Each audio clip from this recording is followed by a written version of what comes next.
Welcome one and all to another edition of the Defo Show with Lubie here on the 5 Reasons Sports Network, brought to you by Water Cleanup of Florida. We haven't had the rain so much yet. Not sure what the heck's going on with that, but we've had the heat, and we know that can do a number to our homes and our offices, whether it be fire or water issues. They're not issues anymore because we have Water Cleanup of Florida. 954-579-0356 is the number you call if you do have anything pop up, whether it's fire problems or water problems with your home or office. 954-579-0356. They were fantastic for my wife and I. Michael, George, Robert, their entire team. Well over 60 years of combined experience. The communication is spot on. They are upfront with everything. The costs are what they tell you it's going to be. They get the job done. And then because they have licensed, certified, insured contractors, it looks freaking brand new. Like, I'm not going to lie to you. We knew where the problem was. And when they were done, we struggled to find it because of how good of a job they did. They'll do that for you. 954-579-0356. Check them out online, WCUFL.com, or on the socials, at Water Cleanup FL. Believe me, if you have the schmutz, they have the guts. South Florida, in the 60s and 70s, it was mostly 70s, into the 80s, 70s, 80s. The Dolphins were the gutsy franchise in South Florida. The Miami Heat took their mantle in the late 90s into today. They were in the finals last year, the gutsy franchise in South Florida. The Florida Panthers have struggled mightily throughout their history, but the last 5 years or so, they've become one of the prominent franchises in the NHL. The Florida Panthers now are in the Eastern Conference Finals for the second straight season. They are now 1-0 on the New York Rangers after Game 1 of the Eastern Conference Finals Wednesday night. Defo and I talked about that series. Also, Tony Segredo, the one and only. Yes, that Tony Segredo. Thank you to. He joins us each and every week on our other show. He talked a little bit about the Florida Panthers now sitting there 1-0 over those New York Rangers. We talked about that here, the Defo Show with Lubie on the 5 Reasons Sports Network. Last night, Game 1, Florida Panthers at Madison Square Garden against the New York Rangers, the President's Trophy winners. They're trying to deal with a very cumbersome curse, the Rangers, because nobody wins when they win the President's Trophy. Nobody wins the Stanley Cup 10 years in a row. Yep. I believe it is 10 years in a row. The President's Trophy winner has not made it out of the second round. They've made it the furthest since the Blackhawks of 2013, who happened to be the last President Trophy winner to win the Cup. Win the Stanley Cup? Yes. Yep. They also were the last to do what the Rangers have done this year. Okay, so we have the Rangers trying to beat a little bit of a Rachel Nichols-like curse, and wow, they got beaten like a drum in this game last night. They could not get a shot on net. Bobrovsky, what he did face, he managed to stop. He did face a couple of point-blank breakaway shots. Yep. One he got lucky on, and that would have changed seriously the dynamic, the complexion of the game had the Rangers been able to tie it up at one apiece. But a shot goes off the post on a breakaway after Bobrovsky was beaten. Bobrovsky kind of threw his hands up on that one and just said, go ahead, hit me. And, internet totally down. So no trivia today. Internet at Gurgle's location, totally down. No trivia today. So we'll just take this theme and keep embellishing it, Lubie, as the man that you wanted to see put on a rubber raft and pushed into the Florida streets just a couple of short years ago. In fact, even last year, this guy wasn't even starting for like a journeyman backup goalie. Yep. Who is he even in the NHL anymore? I can't remember the name. Was, the backup sensation last year. I can't remember. I don't even remember his name. Do you? The guy that got them into the playoffs and then in that first round played really well, and then he got hurt or he got shelled. So Bob came out and actually played well, guiding him to the cup, and he's played well this year. But the one thing I've always said is a problem with Bob is he's going to allow a goal or two. He's as good as he is. He doesn't stand on his head. He doesn't do the things that the great goalies do, where if you're not getting goals, you need to score at least 2 because he's not going to win 1-0. Well, he shut me up yesterday. He played out of his fucking mind. And he wasn't under a lot of pressure. That's the thing. It wasn't constant. The Rangers had like 9 shots, I think, midway or through like the deep second into period. the second period. Yep. You're looking, going, is that total correct? That can't be right, can it? Yes. They had a few moments there where they were putting some pressure on the Panthers offensively, but unfortunately for Ranger fans, they weren't able to do shit. Yep. And the Panthers, you would have to say, got a little lucky with the 2 goals that they got. earlier in the game. Of course, they get an empty netter to finish it out at 3-0. But pivotal game 2 coming up tomorrow night. Pivotal game 2, because if you're the Rangers and you lose, you have to figure that you're probably out of this series. Although, as we've said many times, you have to put the parenthetical qualifier in there. Well, this is the NHL after all. Yeah, I mean. And any fucking thing can happen, but I don't know that it does here, because if you were looking at the game last night, you would have to say that regardless of the outcome and the score, that the Panthers dictated the pace in that game. And were in control of that game virtually throughout, as the Rangers just weren't able to raise a gallop there. All of the special teams accolades that had gone to the Rangers, not really applicable. They weren't able to capitalize. They only had, a couple of power plays in that game, the Rangers? They weren't calling a lot of penalties. They had 2, and the Panthers had 3, I think. They let them play. They didn't. I mean, neither team got a lot. Yeah. Good game, though, all the way. And we thought great. it was going to be relatively balanced between the two teams. We'll see if the Rangers can bounce back. I mentioned this earlier this morning on our morning briefing show. I was thumbing through the New York Post to see if any Ranger fans had jumped in front of a train at Penn Station after the game. But nothing. No serious injuries to the fans afterwards. Now, you're taking your life in your hands if you're jumping on a train in New York City these days anyway. But nothing of any kind of a treacherous or catastrophic nature took place in that regard, because the fans were rendered to the point where you would have thought, did they play that at some time in the arena there, Madison Square Garden? I know they were very popular there when they did concerts, Simon and Garfunkel. Did they play? That's the sounds of silence. It was super quiet. I loved it. It was great. Cool, man. All night long, all you saw were shots of the crowd, and guys have their face in their hands, and they're putting towels around their neck, and they're thinking about strangling themselves, embalming fluid being served at the concession stands. You would have thought that they banned pizza sales in all of New York City, the way that the crowd was reacting last night at Madison Square Garden. But one game does not necessarily a series make, but I consider game 1 is about as pivotal to me as any game in the series, right? Game 2, 3, 4, 5, 6, 7, pivotal. Obviously, game 7 is the ultimate in terms of being pivotal, because it's either win or go home. But, I think that the game 1 winner establishes an awful lot, especially if it's the visiting team, and now puts a tremendous amount of pressure, you would think, to win this second game on Friday night. And does that not enter right into the definition of what will be a pivotal game? You lose this game, you're down 0-2. You have to win 4 out of 5, with 3 of those games potentially being on the Panthers' home ice. Lavalette sayonara, my friend. I think that's it. Last night was very impressive. I'm going to, break into my in-depth hockey knowledge and say, and a couple of people mentioned this on the chat line that we have working, that the Panthers forechecking, which was mentioned during the game, a couple of times by the broadcasters that were doing it. Was it Sean McDonough that was doing this game? Yes. He does a nice understated job on hockey. Good. He really does. He does. He's one of the good play-by-play guys. Yes, and seems like a real gentleman also. But they were making mention of it, that the Panthers, their aggressive forechecking really had the Rangers kind of stymied, and they weren't getting any shots on goal. They did get a couple of point-blank breakaway shots, but other than that, they really had nothing going. No shots on goal.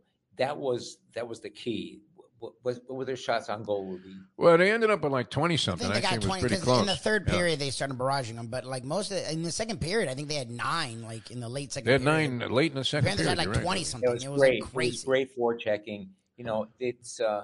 Listen to us talking about forechecking here. I don't know about all that. I know they were aggressive. Holy Johnny Busey. I know the Panthers were not just about? letting them skate in like they used to. There's a clear difference in this team than in years past, where they would let teams work in the offensive side of the end of the ice, and they have not done that. I mean, especially last night, they were not letting the Rangers get anything going. It was, and they were saying.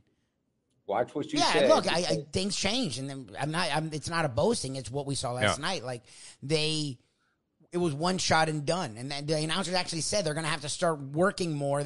Ray Ferraro, I guess, was the other guy. He's like, this one shot and done stuff's not going to get it done. And it didn't. And that held true the whole game. So we'll see what happens in game 2. But it was an impressive performance. And Bobrovsky didn't face a lot of action, but what he faced, he was very clean. He wasn't allowing rebounds. He was getting after it. And it was nice to see them on offense really control the game. I mean, they kept the puck in their offensive zone a lot. And it was really nice to see. Yeah, I have to tell you, my wife walks by the TV last night and she says, The playoffs are still going? Shirley always says it. See how long are these fucking Do they playoffs? never Just getting end? started. She's like, it's always playoffs. I'm like, it's not always playoffs. She's like, it was playoffs in April. I'm like, yes. She's like, it's going to be playoffs in June. I'm like, yes. She's like, it's always playoffs. I'm like, not always. Yeah. It's pretty insane. Yeah, when you think about it, and there's still a long way to go. It is. It is Yeah. insane. Hey, But great job there, Paul Maurice, the French Joe Philbin. As we say, we Which couldn't have he's been any not more at all, wrong yeah. about this guy. Pretty good strategy. I mean, if you wanted to suppress the Rangers, I've been following the Rangers during the season because of my subscription there to the New York Post. You can't miss it, and they do a wonderful job, especially setting up these games. Now, my Bulldog edition doesn't have the result of last night's game, and I was thumbing through it, Tony. I was saying earlier, trying to see if anybody jumped in front of a train among the Ranger fans last night. Because you're right there at Penn Station. I mean, it doesn't matter. Train to Philadelphia could hit you, subway, whatever you want. You could take your choice. That wasn't happening, and I'm with you. The series is far from decided, but what we saw last night, a brilliant strategy on the part. Either that or the Rangers were just as flat as they possibly could have been. It wasn't like you could attribute it to rust. I mean, they clinched their series before the Panthers did, but it wasn't an inordinate amount of time that they were off. And, I mean, the Panthers just really had an answer for virtually everything that they did, with the exception of those two breakaways, which I guess they did have the answer. One was the post, and the other was Bobrovsky. the key for the Panthers now is to study that film. All joking aside, study the film and come up with something different this time, because if they can take a 2-0 lead, they'll be in the driver's seat, and then it'll come back home. And the second game to me is a pivotal game of a series. See, I think the first game is too. I think Our theory. All playoffs. games are pivotal, Tony. Look at the position the Rangers are in by losing game one. Oh, yeah. So how was that not pivotal in terms of the outcome of the series? Yeah. You lose the first game at home. Now, the home ice advantage, we've seen this in the playoffs throughout the history, I guess, of the NHL. It isn't as distinctive as it is in basketball, but was that not a pivotal loss for the Minnesota Timberwolves last night as they lose game one at home? Pivotal. Everything's pivotal, Tony. Yes, I actually agree with Defo. Everything is pivotal. It's the freaking playoffs. You don't want to lose any game. You're probably not going to win all of them, but you don't like losing any of them. Losing any of the games hurts your chances at winning a series. Every game is pivotal. Game one was pivotal. The Rangers aren't out of it, obviously. I think it's going to be a long, tough, hard-fought series, but it was really nice to see the Panthers control the action. I mean, the only annoying part was they controlled the action for most of the game, and we're up 1-0 midway through the third. Now, it seemed like they got a goal midway through the third that should have given them a 2-goal lead. That was taken off the board. Defo and I disagree on that one. I think the Panther player got into the crease but didn't hit the goalie. He was then blocked into the goalie, then fell down before the puck even came.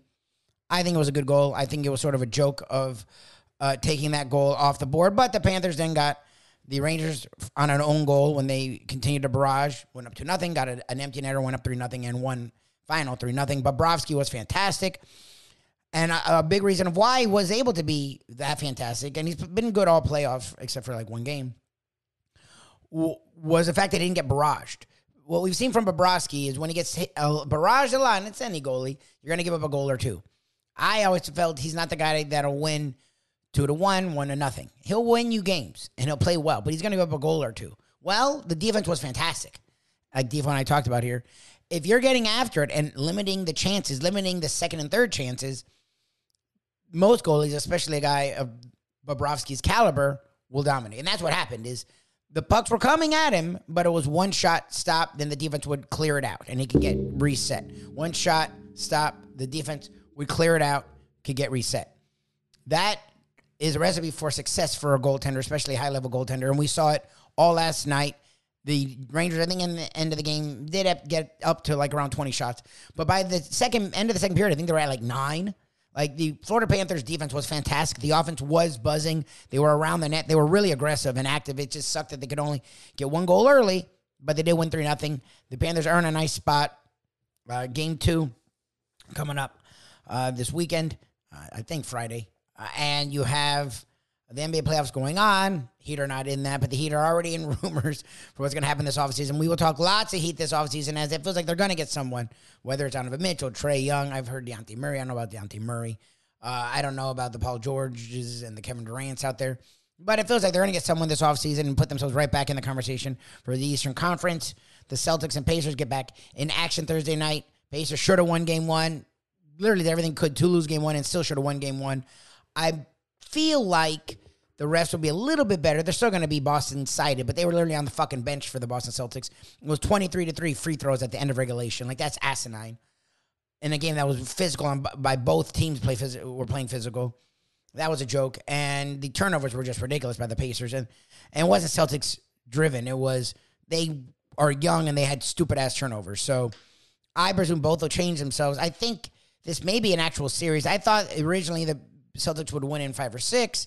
Pacers would again probably a couple games, but you never think they'd win the series. After that game 1 in Boston, got down 12-0 to start, and then we're in it for the whole game. And actually should have fucking won it. We're up 3 with the ball with 10 seconds left. You win that game. They're young. They squandered it. But I don't think the moment's too big for them. I don't think they give a crap about any of that. They seem to always come back. They beat the Knicks in 7. Yeah, the Knicks had injuries. They do too. They've had issues. Halliburton's not healthy. He's been inconsistent from game to game. So we'll see. It feels like the Celtics will probably win that series, but the Pacers are hanging around. The Mavs, game 1 against the Minnesota Timberwolves on the road in a tough game.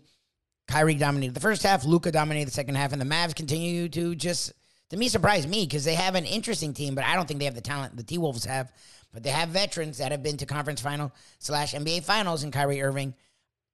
We'll see what happens in that series. I still think the T-Wolves win that series in like 6, but it's not automatic. The Mavs are hanging around. We'll talk about all this stuff. Check us out each and every morning on South Florida Live, both Facebook and YouTube. Check us out, our national podcast. We do one every single day. Sports Focus, Caffeine TV. Just Google The Morning Briefing, also No Filter. And we have a national podcast that when we have in and out of sports conversations, really fun, cool conversations, the Believe Network, BLEAV.com, search after hours. But right here, our South Florida skewed content, the Defo Show with the Lubie on the 5 Reasons Sports Network. Hey folks, Tony Segreto here. Let me ask you a question. What do you look for when you go out to eat? Good food, obviously, friendly atmosphere, not too loud, but good energy, reasonable prices, and a place where you feel comfortable. All those ingredients, no pun meant there, are hard to find unless you're talking about the Texas Roadhouse. You see, they encompass all of those attributes. Really, really good food, amazing atmosphere, good for a family, good for a date, or just a night out for yourself, and prices that will make you extremely happy. Their ribs unmatched, steaks hand-cut every day. Everything, and I mean everything, is made on site, including their incredible bread. It's the one day, folks, that you can forget about low-carb diets.